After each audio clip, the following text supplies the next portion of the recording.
এবার ডাকসু নির্বাচনে সম্ভাব্য প্রার্থীদের বেশিরভাগই স্বতন্ত্র। বিভিন্ন ছাত্র সংগঠনের প্রার্থীরাও মাঠে সরব।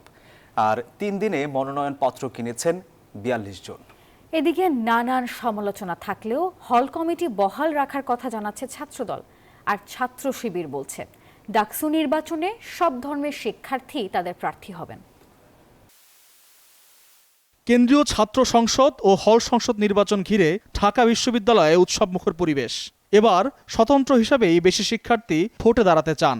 তুলে ধরছেন শিক্ষার্থীদের অধিকার আদায় ও সার্বিক উন্নয়নের পরিকল্পনা। ছাত্র সংগঠনগুলো মাঠে সরব।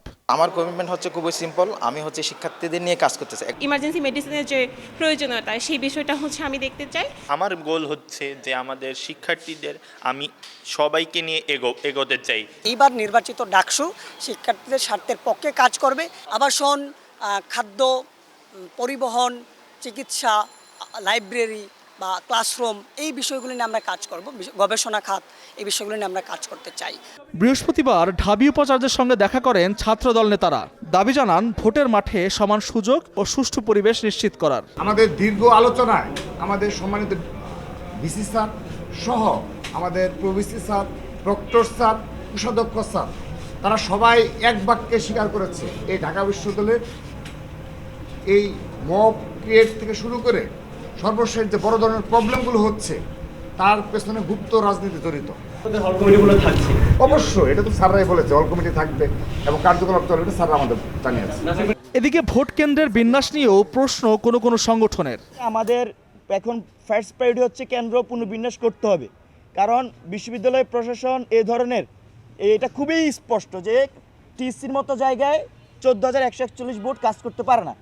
তো বিশ্ববিদ্যালয় প্রশাসনের আমরা দেখেছি শুরু থেকে সদিচ্ছা আছে ডাকসু নিয়ে। তো আশা করি যে তারা এই বিষয়টিকে আমলে নিয়ে এখানে তারা পদক্ষেপ নেবেন যথাযথ। এ পর্যন্ত মনোনয়নপত্র কিনেছেন 42 জন সম্ভাব্য প্রার্থী। জমা পড়েছে 7টি। সর্বমোট আমরা 42 জনকে মনোনয়নপত্র বিতরণ করতে পেরেছি। এর মাঝে ভিপি পদে 10 জন, জিএস পদে 1 জন, এজিএস পদে 2 জন, সম্পাদক পদে 18 জন, সদস্য পদে 11 জন মনোনয়নপত্র ডাকসু ইলেকশন করার জন্য সংগ্রহ করেছে। এই পর্যন্ত জমা পড়েছে 60টি ফর্ম।